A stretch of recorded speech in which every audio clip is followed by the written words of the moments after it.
This is challenging because these two groups of people these are the extremes of our population. We've got the most destitute homeless and the most wealthy and doing well people in the world that live side by side with each other in our world. When we were in California, we saw three.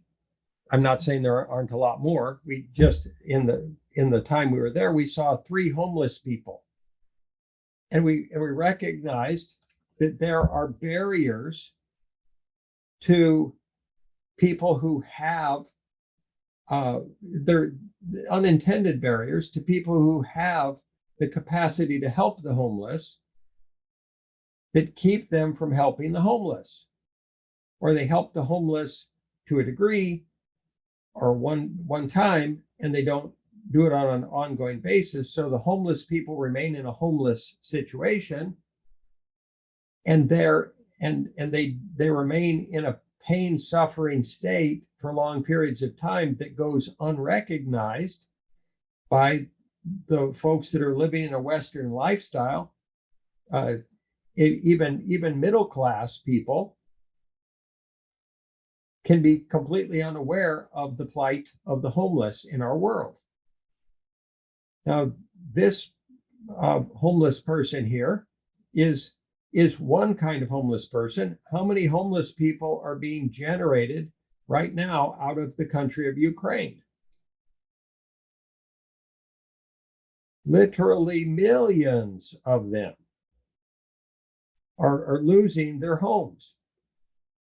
How many homeless people are there likely to be in the future when climate migration accelerates due to lack of water or due to damage to the environment by powerful weather systems, or due to economic collapse because the land in their country can no longer be farmed?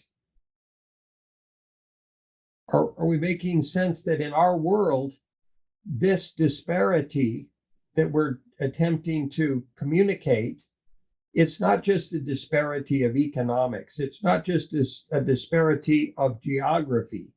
It's an out of sight, out of mind, out of sight, out of heart, out of sight, out of soul process that continues in an unresolved way. It remains unreconciled. So there are each of these lists, these elements on the left side here that says, well, of course I'll care about the homeless people if I see them up close and personal, if I have enough extra dollars in my pocket to give them a few dollars the one time I see them. I'll care about them if they don't look dangerous. I'll care about them if I can relate to them personally. I'll care about them if they're a woman and not a man. I'll care about them if they're a child and not an adult. I'll care about them if they're my gender or my race, or I'll care about them if I have time to care about them. I'll care about them if they're in a safe part of town, but not if they're in as potentially seemingly dangerous part of town. Are we making sense that these decisions that are occurring with the homeless people in our nation right now, if you magnify that by millions or perhaps billions in the future, are we going to be able to continue to make decisions in the same ways in the future that we make them now in regard to the homeless? As the pain and suffering ramps up, how much more challenging, how easy, seemingly, sorry, it might seem necessary to turn away from the pain. It might seem necessary to not help them because it's just too painful to look upon the suffering of this world and its people. And we would suggest that that's not the case. It's necessary that we look upon the pain and suffering of this world on a regular basis, because if we don't, we're not going to understand. And we're not going to be able to help, because we won't be motivated, because we didn't get the information that people were in such dire pain. And we're not suggesting taking all your time now and giving it to the homeless. And we would, of course, advocate that. We're saying that as climate migration ramps up, we're going to need systems in place to help millions and millions and millions of people. And if we don't build them now, those people are going to be required potentially to do without, because we didn't build it,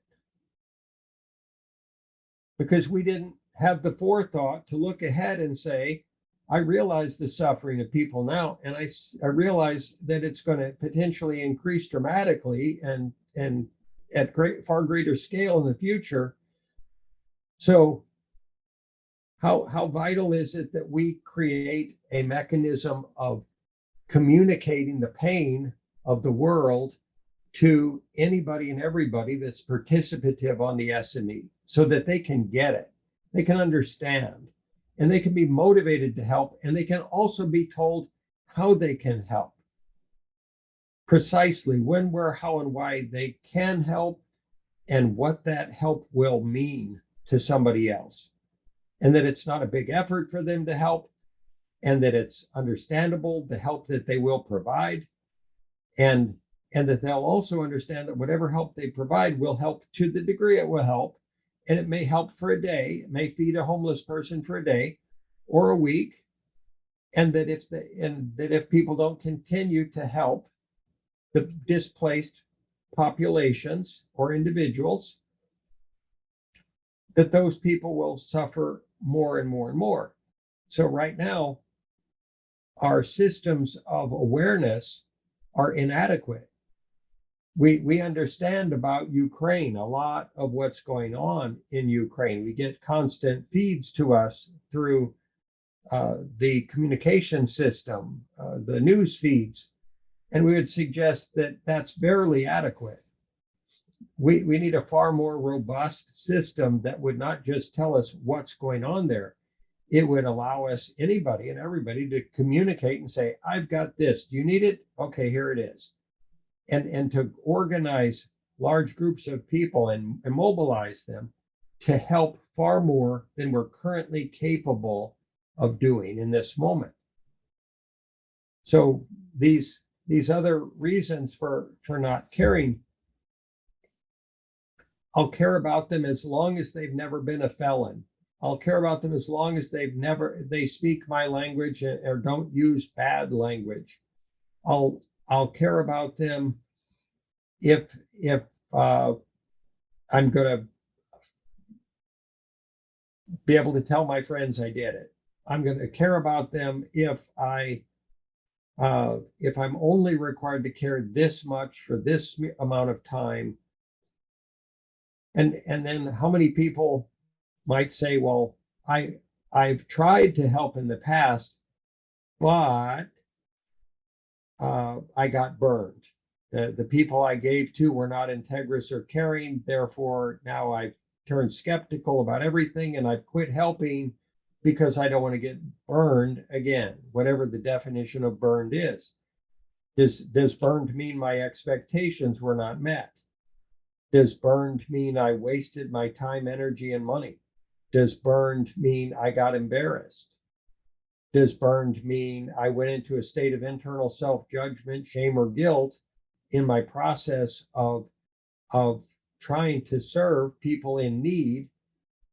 Or does burned mean I simply broke the shell that was enclosing my understanding, and now I'm far more discerning when I give money, or when I give service, or I give my knowledge, or give my facilitation, or any resource at all, or just my time to listen to another person's pain? It's vital that we don't become skeptical and that we remain as harmless and loving as doves and as wise as serpents, if you will,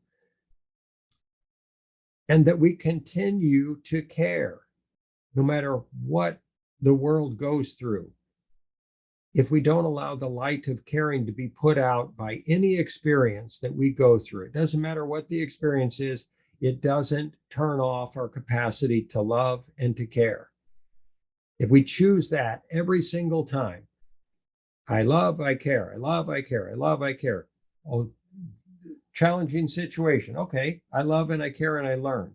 Another challenging situation. I loved, I cared, and I learned. And now all that means is I know how to care better now than I did a week or a year ago. So this process of helping humanity learn to care more profoundly in a more sustained way, in a better organized way, in a larger scale way, a more collaborative, effective, efficient way, and in a way that generates a new life process for humanity that's not toxifying. So it suggests that these dynamics insulate and compartmentalize us from each other to our collective detriment. And that we, through conversations such as this today, we learn how we can do better, how we can love better, how we can serve better, and how we can change the world for the better if we choose to. So it's just an opportunity. It's an opportunity to love. It's an opportunity to care. It's an opportunity for our soul to shine through brighter and brighter and brighter in every moment.